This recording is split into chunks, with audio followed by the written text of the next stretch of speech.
أبا سبكي برا نعمل البيت نين جرا المولا مرسل نرى التجرتا جرتي لما تفور إجتنا أيام تجرت كم برانكي ملأ دوغان جننا برانكي جد ملأ دوغان لا برانكي إمبي لا كوت لا كوت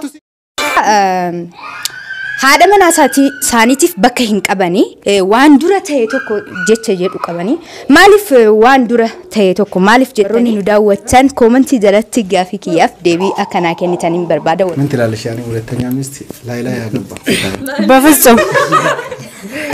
بفلسو مالس مام سيجمر لمن ورحمة الله وبركاته يروتك السلام عليكم جرامي السلام عليكم ورحمة الله وبركاته أني أكنو يعني سونتاني نورتي إبتة كيساتو سوفان دوباكا أرجتم كونين جتشارا usudura baafne gaarii ture soofaan duuba waan jiruuf ummata dhiphisee kanaaf garanumaan ifama isin gaafanna kabajamtoota furtoota keenya taansinee jechaadha kabajamtoota furtoota keenya gara qophii keenya dhugaan qophaa'etti isin garsiisuuf deemna jechaadha qophii kana kan qopheesse Abbaa Safkeebartu qopheesse jechaadha yeroo takka Abbaa Safkeebarii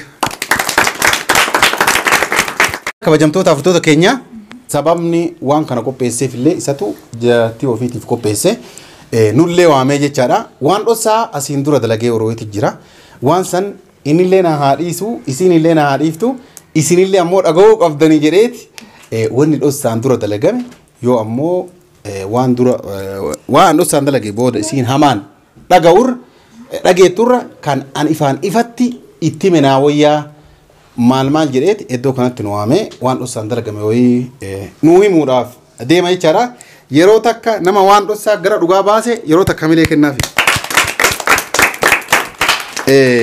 akkasi gara dhumaan galatoomisin jenna Abbaa Safkeebar galatoo fayyata salaama gaafadhu mee ummata Assalaamu alaykum warahmatullahi wabarakatuh hordoftoota fi kabajamtoota waan koshoo fi hiriyoottan isi kabaja abdiin isi waame eeydaniitiin hundumti keessanuu asitti argamuu keessaniif ulfaadhaa kabajamaan isiniin jedhu kanatti aanseemoo irraa waan addaa tokko isinii qaba waan ko yeroo hedduu kophaa isii teettee viidiyoo kan waraabdu kophaa isii asumatti argitanii isiin yoo anaaf nama addaate dhugaa rabbii yoo ka dubbannu taate garuu immoo yeroo dheeraa wajjin jiraannee jirra ilmoos illee walirraa horree jirra yoo garaan dhiiraa ulfan baatu dubbii baata jedhanii wanni isii dhoysi tokko ni jira kana immoo har'a jaalattus jibbitus anallee kan hangarraa isii dhoyseef rabbi na haadhiisu amma achumas sirraa fudhanna maakii kabajamtoota hordoftoota keenya awwee gillaabi waan kooraa fuudhanii faddi wallaalu jette Oromoon jechaadha dubbii akka inni gaffixu hin barbaanne maaliif akka namoota dhiigni dhaabachuu ni mala jenneeti kabajamtoota hordoftoota keenya akkuma inni jalqaba jedhe dhugaadha isiif yaaduu ni mala yaani kophaa ofii viidiyoo waraabdii haraama kabaja guddaa waan naa qabduuf lama ta'uu qabdii jedha amilee gillaabi ilmoo loolirraa argallee jira ilmoon ergaan geenne fi waan adda addaan geenne fi kanaaf haadha Safkeebarii biratti waa dabaluu barbaadeedha sararatanyaa ta'uu dandeetti obboleeyyan isii ta'uu danda'a yaani kun ifaa miti mee maal Abbaa Safkeebar egaa akkuma beekamu yaani deesseellee askaluu kana deesseetiniin kophaa jirti dalagduullee sii fida jennaaniin hayi dalagduullee hin barbaadu anufumaa kiyyaa of qarqaareetiniin waan hundaayyuu fixadhaa jettee turte kanallee immoo amma 40 mallee geettee siree cabsitee kaate yeroo hedduu beeki kun amma yoo achi ilaalti malee ija keessa na ilaaluu hin dandeessu maaliif akka ija keessa na ilaaluu hin dandeenyellee ani hin beeku oguu kanaan dheertu dheettaa miree olja ina ilaalika kanaafiyyuu har'aa waan addaa tokko qabadheetiniin dhufee jira haa himu ana himtee waan jirtuuf himure ati dubbadhume kabajamtoota hordoftoota keenya akka inni natti himetti waan haarawaa uumamu osoo hin taane waan asiin dura uumamee jiru jaartii tiyya baay'ee jaaladha baay'ee kabajaani dadhabii baay'ee na wajjin dabarsitee wanni kun garuu isiif hin malu ta'ullee kophaa isiitti himuu irraa hiriyoota isii fuulduratti himuu wayya jedheeti waan kana maqaa kiyyaan akka qophaa'u mana kana keessa ta'e isiin qopheessaa turte jechaadha kabajamtoota hordoftoota keenya kanaaf uummata afootti himuu qaba jedhee Abbaan Safkeebar jaartii biraa ilmoo waggaa 5 wajjin qaba yeroo takka milee dhaafi haamilee kennan kabajamtoota hordoftoota keenya daa'ima waggaa 5 daa'imni isaanii kan amma jiru kun Safkeebariin dura jechaadha Safkeebar waggaa 4 akkasii isiin quban qabdu dhossaa ture garuu amma haadha daama kiyyaati tunillee sunillee kabaja tanaafillee ni qaba waan godhu hin qabu wal barsiisuu barbaada kanaaf uummata fuulduratti keeka bitee fi waa hunda surprise akka isin argitan kana godhee fi gammachiisee itti munaa wayya kophatti manatti marsee waan jechee isii boochisuu irraa jedhee kanaaf haadha sabkee jaarsi kee obboleettii biraa tasi gargaartu ta YouTube illee waliin daladdan takasii qopheessee jira.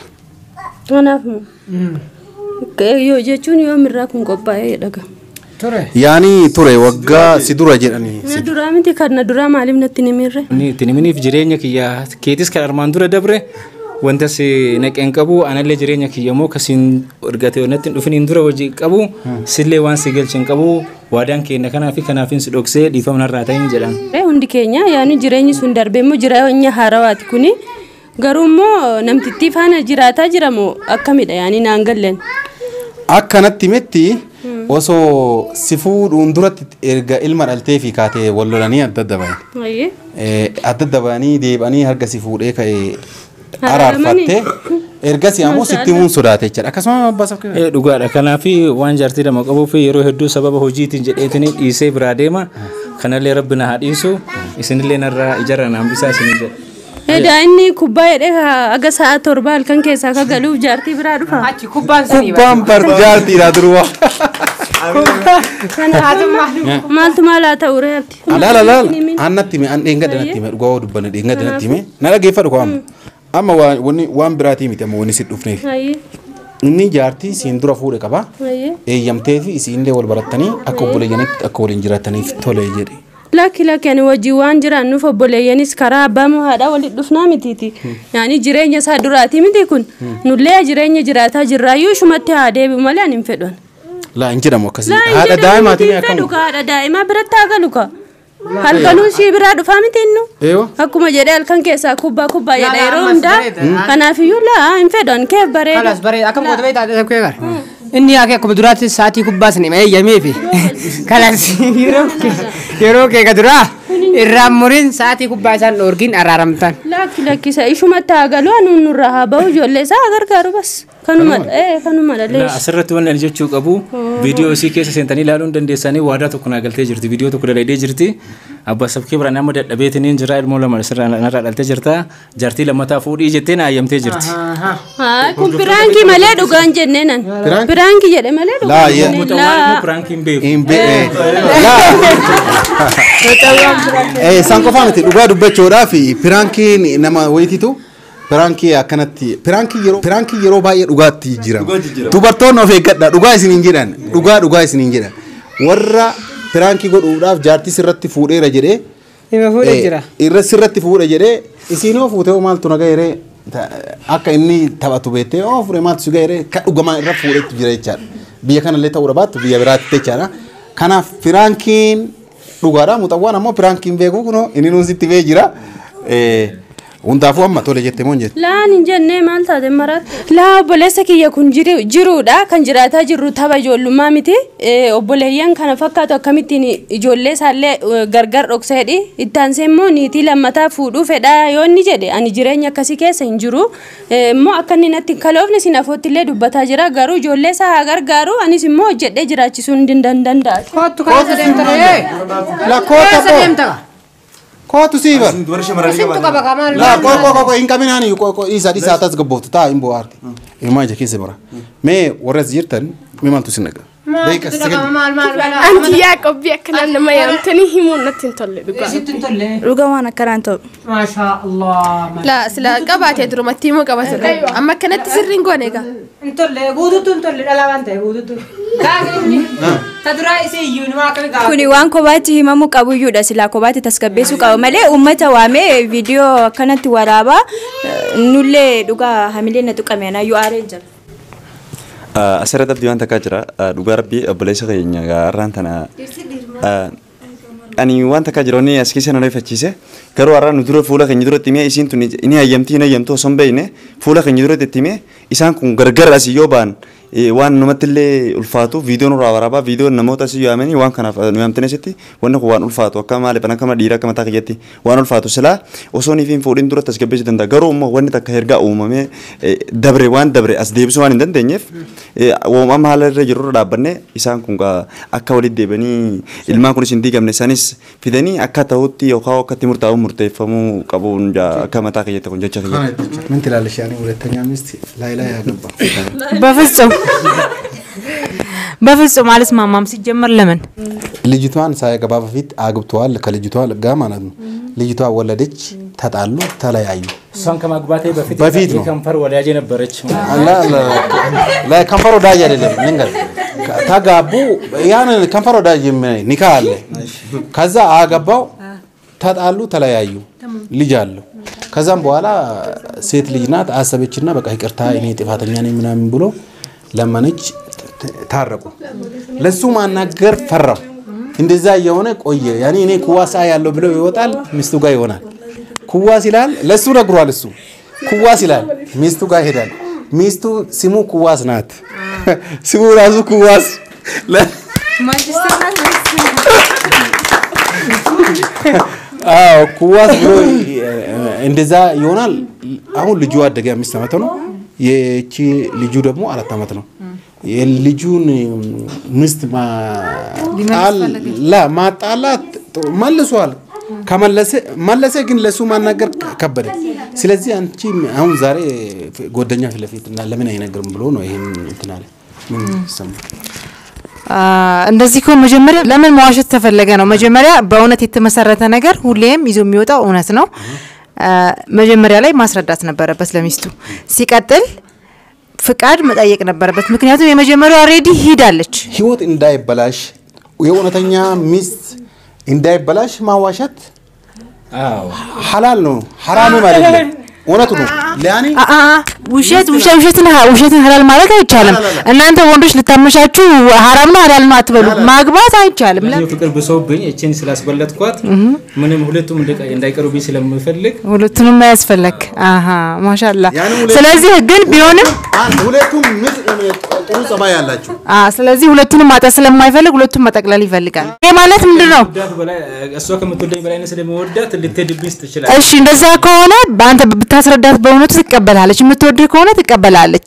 ስለዚህ ለምን ይዋሻል? እውነቷን ነው። ተናዳ መውጣቷ ልክ ነው። ቶታ ፎርቶታ ኬኛ ከናፉ ዱበርቶን ሁንዲ አራኒ አከነቲ ፊኒ ሰባሰኒ ጅራኒ ዱራን ዱርሴ አሰላሙ አለይኩም ወራህመቱላሂ ወበረካቱ ዳወቶታ ፊ ከበጀምቶታ ወንኩቶ አከምተን ነጋጀተኒ ስንንጀዳ ነገኝ ኬሰን በኩመ ጅርተንቲ ኦንዱማ ኬሰኒፉ ኑፋ ባየት ስንንጀዳ ጋፊናኒ ጋፈቹ በርባዴ ወሪያስ ኬሰ ጅርተንሬ ጋፊ ኪያፍ ዴቢ ሆቀባተን ና ዴቢሱ ሂንደንዴሰኒ ኦ ጋፊ ና ዴቢሱ ሂንደንዴኘሞ ወሮኒ ኑ ዳወተን ኮመንቲ ጀረት ጋፊ ኪያፍ ዴቢ አከና ከኒተኒን በርባዳ ወሮኒ ቪዲዮ ከነ ዳወተን እንጀራ ጋፊን ኪያ እኒ ድራ የሮ ባዬ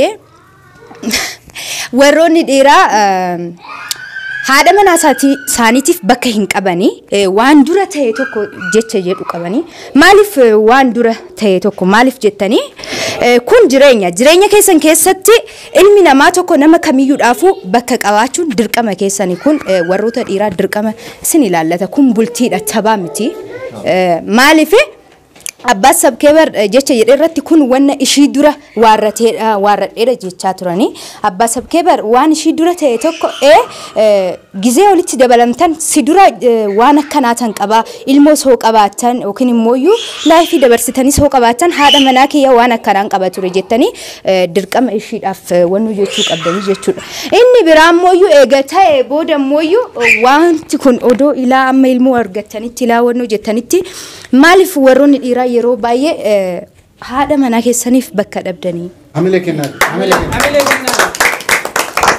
injibbanne iftaan sirriitti dubbachu waan fedhe maaliif kun isiniif qofa osoo hin taane warroonni daawwatanirra gaafii kiyyaaf deebii namni kennuu danda'u hoo jiraate koomenti jalatti naa kaa'uu hin dandeessan jedheera emikin yaa fooziyaa ati dogongortee jirtaa wanni kun waan hin taane gaafii sirrii hin taane naan jechuu hin dandeessan namni kamiyyuu ilaalcha sammuu isaa qaba ilaalchi kiyya mikin tan dogongoraati mikin tan sirriiti jechuudha akka yaada dhuunfaa kooti tan gaafachuutti jiraan jechuudha achi booda immoo jireenyatti dabalamanii booda haadha manaa isaanii ka'anii immoo warroonni jaartii biraatirree barbaadan hin jiran kun ishii tana maaltu ilaallata jecha jedhamu qabannatti fakkaata akka yaada sammuu kooti yaadni isaanii tana akkamiiti haadhi manaa sun meeshaa cabaadha moo yookiin immoo maal jechuudha ishiidhaaf yoo jireenya akkamii kaa'e saniifoo jireenya akkamii kaa'e sanis immoo jireenya nan qaba yookiin hin qabu jedheetti itti dabalama.